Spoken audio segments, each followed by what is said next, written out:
Hello my dear friends, I am Professor Wayam Khan and this is the part 5 of unit number 1, Introduction and Representation of Control System Components of the subject Automatic Control System. And in today's video we are going to discuss the properties of transfer function, various advantages and disadvantages of transfer function, and mathematical representation of mechanical and electrical system. Now in today's video we will only see the representation of mechanical system, and in next video we will see the representation of electrical system. Now before proceeding to the subject, I'll request you to subscribe to my channel, like this video and share this video. Let us begin. Now in last few videos we have studied the transfer function. Transfer function is nothing but the ratio of Laplace transform of output to the Laplace transform of input of a control system. It can also be written like this, and that is the first property of a transfer function. The transfer function of a system is the Laplace transform of its impulse response under assumption of zero initial condition. It can also be written like this. Okay.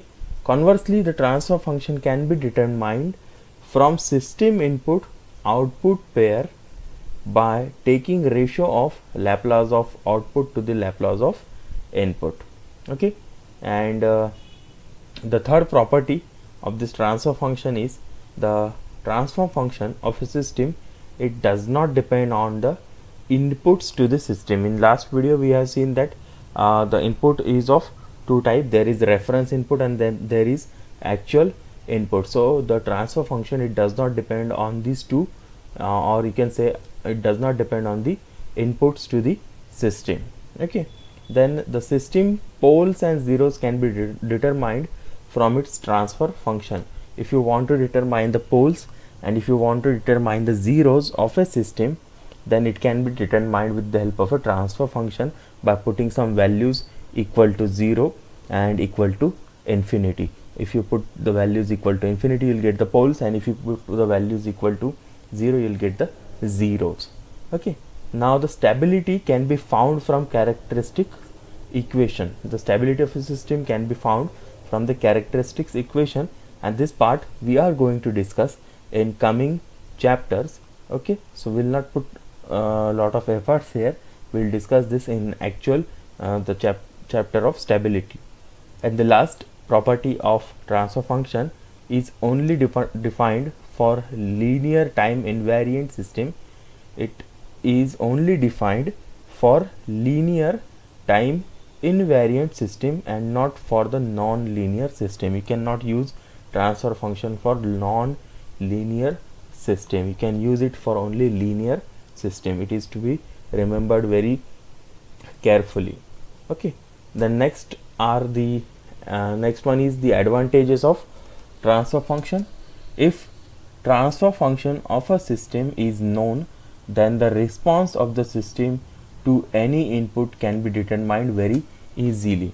Since the transfer function is ratio of Laplace of output to the Laplace of input, so if you know the transfer function, like if you are giving, अगर आप एक input दे रहे हैं 2 units जिसका conversion हो रहा है 4 units में, so you know that function is doubling the value of output. तो अगर आपको कैलकुलेट करना है, जैसे कि अगर मैं बोलूँ कि हमको 4 इनपुट पे कितना आउटपुट मिलेगा, अगर आपको पता है कि मेरा जो ट्रांसफर फंक्शन है ये डबल कर रहा है वैल्यू को आउटपुट की, so you will answer it simply 8. 4 का डबल हो जाएगा 8. So that is the advantage of transfer function. If you know the transfer function, you can determine any output with respect to any input. Okay, now a transfer function is a mathematical model and it gives the gain of the system. हमको gain पता चलता है system का. Since it involves the Laplace transform, the terms are simple algebraic expressions and no differential terms are present. ये simple linear equations, algebraic equations रहते हैं और इसमें किसी भी तरीके के डिफरेंशियल टर्म्स यूज नहीं होते. सो ये सिंपल है. पोल्स और ज़ीरोस को हम फाइंड आउट कर सकते हैं by the knowledge of transfer function. कुछ डिसएडवांटेज है, जैसे कि transfer function does not take into account the initial condition. हम हमेशा इनिशियल कंडीशन ज़ीरो रखते हैं, जिसकी वजह से हमको ट्रांसफर फंक्शन फाइंड आउट करने मिलता है, बट इनिशियल कंडीशंस हर बार ज़ीरो रहेंगी ये ज़रूरी नहीं है। That's why it does not take into account the initial conditions. Then the transfer function can be defined for linear systems only, non linear के लिए ये एप्लीकेबल नहीं है। And no inferences can be drawn about the physical structure of the system. Physical structure कैसा है ये वहाँ पर हम ड्रॉ नहीं कर सकते, इसीलिए ये डिसएडवांटेज है। Okay, so this was a quick study about properties, disadvantages and advantages of transfer function. Now in today's most important topic is mathematical modeling and representation of a physical system. कोई भी physical system को एक mathematical model से कैसा represent किया जाता है। अब पहले तो हम समझ के लेंगे कि physical system क्या है। A physical system is a system in which physical objects are connected to perform an objective. जैसे अगर मैं एक मोटर बोलूँ, अगर एक मैं मोटर का एग्जांपल लेता हूँ, तो मोटर का काम क्या है? Yes, to give the rotational और you can say give the rotational output by taking electrical input, मतलब इलेक्ट्रिकल से लेके इनपुट लो और मैकेनिकल आउटपुट में उसको क्या करो, जनरेट करो in the form of A rotating shaft. बराबर है, ये फिजिकल सिस्टम है। इस फिजिकल सिस्टम में कुछ ऑब्जेक्टिव है। क्या है हमारा objective? To rotate the shaft, shaft को रोटेट करना।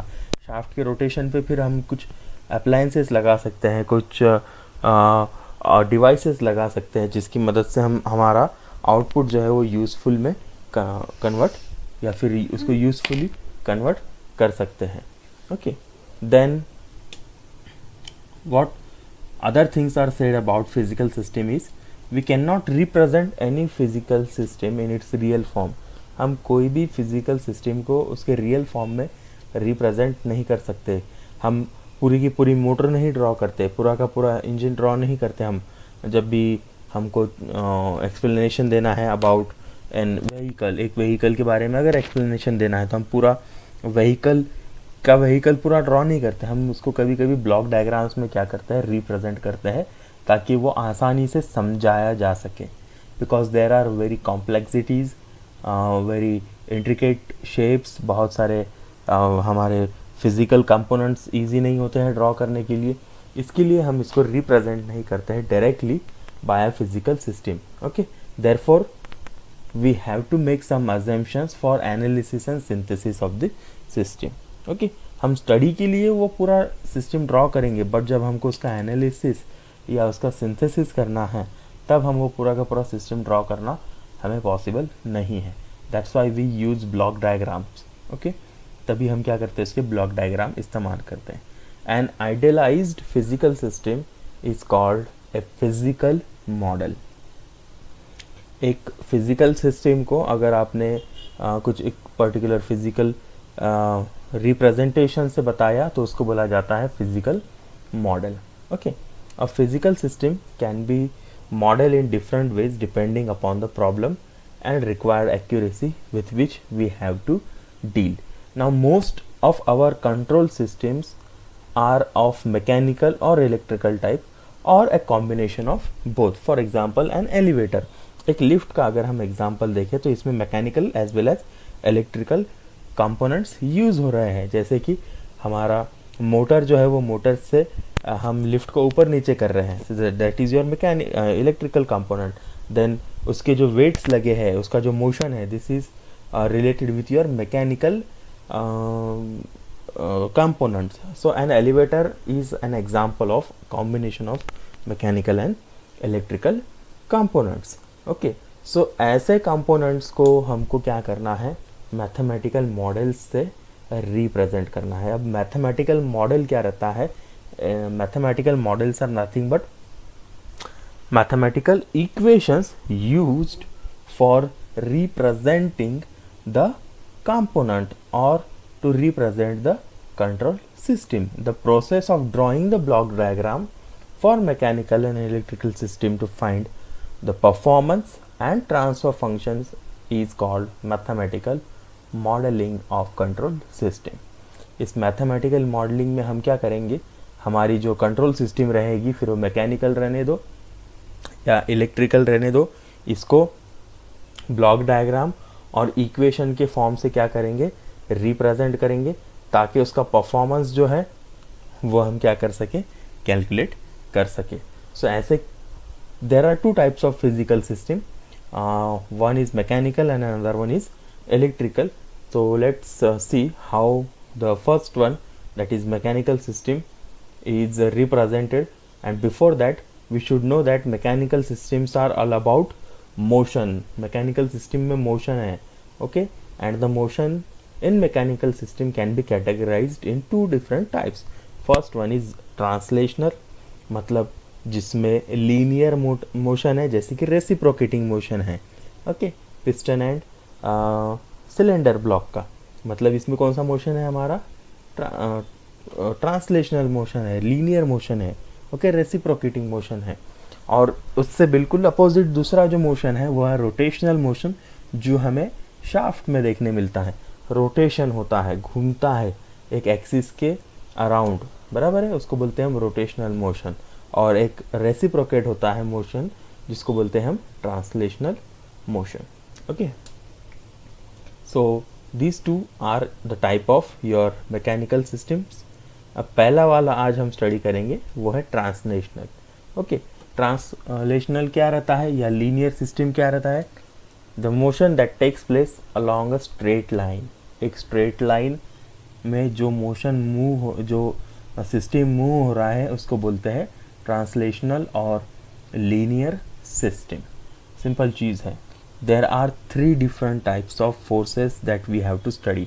हमको तीन अलग फोर्सेस स्टडी करना है, इनका मैथमेटिकल मॉडल स्टडी करना है, जिसमें से पहला है मास या जिसको हम बोलते हैं इनर्शिया फोर्स, दूसरा है स्प्रिंग और तीसरा है फ्रिक्शन, यह जिसको बोला जाता है डैम्पिंग फोर्स.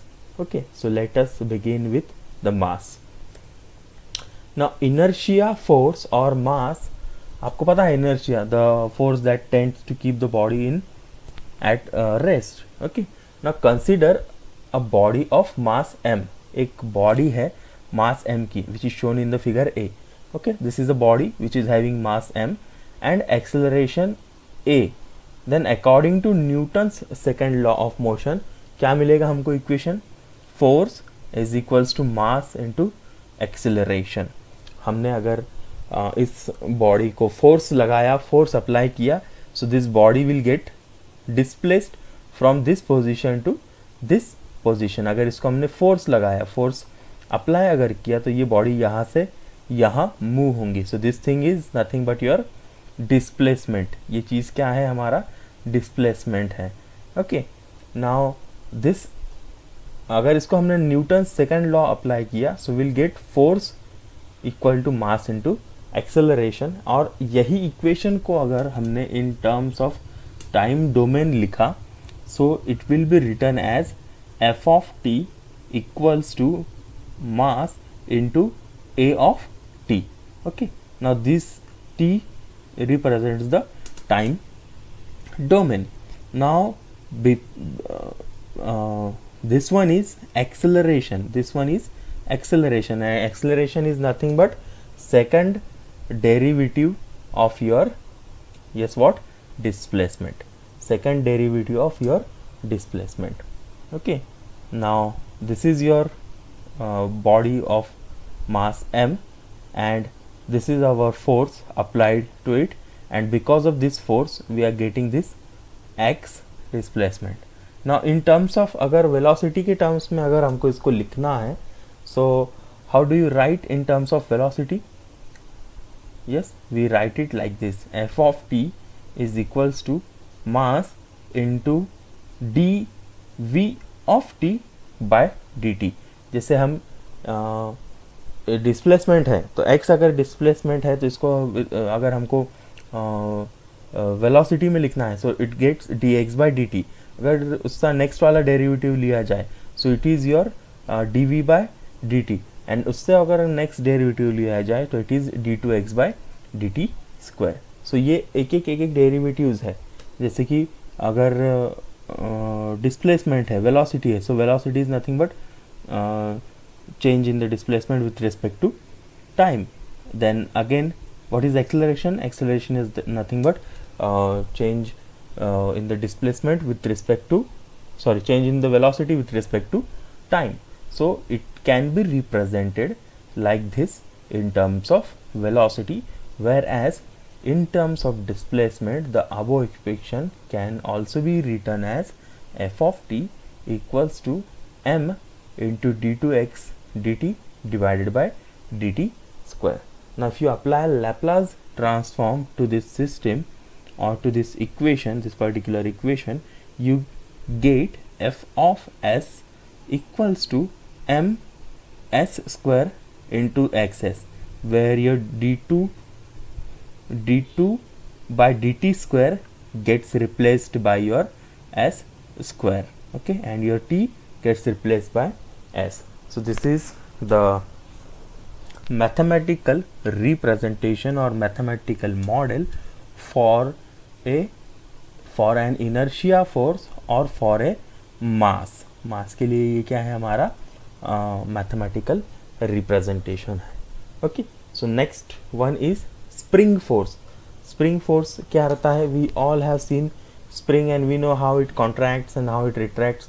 वो कैसे दबाया जाता है, उसको खींचे तो कैसा वो उसकी पोजीशन पे वापस आता है, उसको दबाए तो वो वापस कैसे आता है. ये चीज़ हमने स्प्रिंग के बारे में देखा है.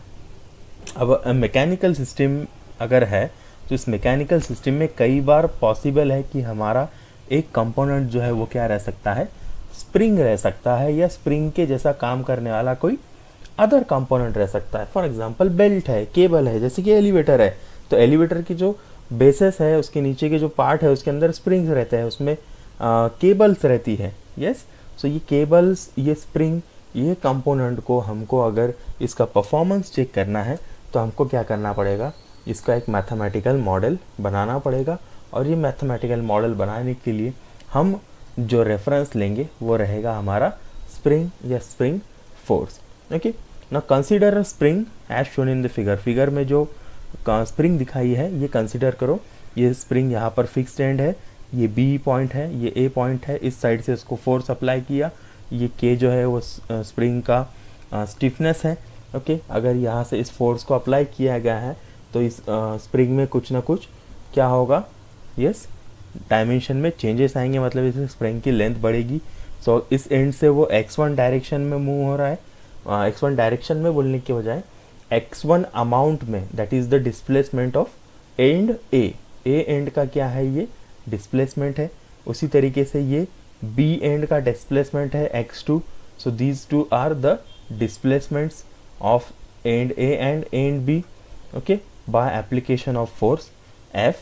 Now net displacement due to the application of force F of t is equals to x1 minus x2 at the end A. Okay, A end पर जो displacement रहेगा it will be equal to x1 minus x2. Okay, ये रहेगा उसका total displacement. Okay, therefore अगर हमको इसको system में mathematical representation में लाना है, so it will be like f of t equals to k in bracket x1 of t minus x2 of t. So it is also written like f of t, or here f of s is also used, f of small s, t is also used, s is used for representing spring. So fs of t can also be written, it can also be written like fs of t, which is equals to k x of t. k x of t भी इसको क्या करते हैं, हम लिखते हैं, but हम जो यूज़ करेंगे वो ये वाला है, f of t equals to k in bracket x1 of t minus x2 of t. If the force is applied from other direction, मतलब उल्टे साइड से अगर लगाया जाए, एट बी एंड अगर फोर्स लगाया जाए, मतलब ये टेंसाइल है, अगर कंप्रेसिव लगाया जाए, सो यही इक्वेशन उल्टा हो जाता है, F of T is equals to K x2 of t minus x1 of t. Now if you apply Laplace transform to this function, to this equation number 1, so you will get f of s equals to k x1 of s minus x2 of s, where k represents your spring constant of stiffness. Okay, so this is the representation of spring force in terms of mathematical model. Okay, now the last one is damping force or friction. Whenever there is a motion, you all of you know what is the friction. Whenever there is a motion, there exists some friction.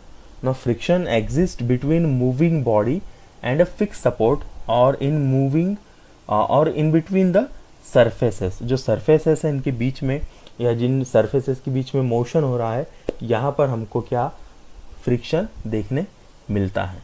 और कई बार sometimes we use viscous friction in some components. कुछ components में, कुछ systems में हम क्या करते हैं, viscous friction जो है वो इस्तेमाल करते हैं. अब viscous friction क्या रहता है, एक friction जिसका विस्कस फ्रिक्शन का बेस्ट एग्जांपल अगर मैं आपको बताऊं तो हमारा पिस्टन सिलेंडर का मोमेंट है. ओके, इस पिस्टन सिलेंडर के बीच में क्या रहता है, हमारा फ्यूल रहता है या फिर हमारा ऑयल रहता है. ये ऑयल ही क्या है, एक किस्म का विस्कस फ्लूइड है. अब ये विस्कस फ्लूइड क्या करता है, इन दोनों सरफेसेस के बीच का फ्रिक्शन जो है वो रिड्यूस करता है. सो इसी को बोला जाता है viscous friction. Okay, the friction between liquid and solid body. Okay, now sometimes this viscous friction is intentionally introduced in some systems. इसको intentionally लगाया जाता है. क्यों लगाया जाता है, ताकि उस सिस्टम का जो मोशन है या उस सिस्टम का जो लीनियर मोशन है उसको थोड़ा सा कंट्रोल किया जाए, उसको स्लो किया जाए. ओके, जैसे कि हमारे जिम के कंपोनेंट, जिम में आपने देखा होगा कुछ वेट्स रहते हैं, तो वेट्स के अगेंस्ट में कुछ स्प्रिंग्स लगी रहती है. कई बार वहाँ पर हाइड्रोलिक सिस्टम्स भी लगी रहती है, जिसको ही बोलते हैं हम डैशपॉट या फिर डैम्पर. ओके, उसको बोला जाता है डैशपॉट या फिर डैम्पर.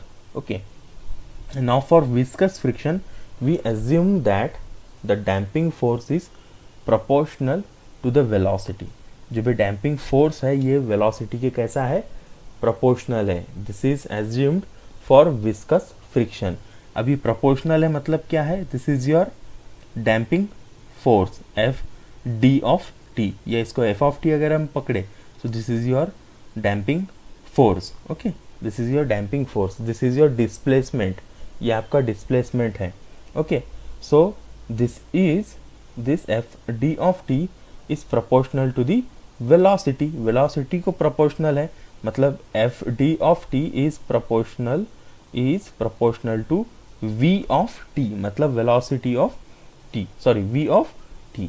अगर इसको इक्वल साइन में रिप्रेजेंट करना है, so we have to use some constant. तो यहाँ पर जो कांस्टेंट हम यूज कर रहे हैं वो है B. Okay, now that constant is nothing but B. So your system will be represented like this: f d of t equals to b v of t. Now v of t, we know that it is the first derivative of your displacement, so it is written as dx of t by dt. dx by dt से भी आप क्या करते हैं, velocity को represent करते हैं. Okay, now this, अगर यही चीज मैं x1 और x2 के फॉर्म में लेना चाहूँ, जैसे कि इस एंड का जो डिस्प्लेसमेंट है वो अगर मैं x1 कंसिडर करूँ, means this and moving towards this point, so it will get displaced by x1 and this point displaced by x2. Okay, so the net displacement again will be x1 minus x2. Therefore f d of t will be equal to b d by dt x2 minus x1. Sorry, this one is x2 minus x1. So x2 of t minus x1 of t. So this equation can also be used for representing the damping force or friction. Okay, and if you apply Laplace to this, you will get fd of s equals to b s x2 of s minus x1 of s, and these three are the translational motion or the representation of translation motion of a mechanical system. In next video we'll see rotational motion and the application of mathematical model to electrical system. Now until that, please stay safe, stay at home and keep learning. Thank you.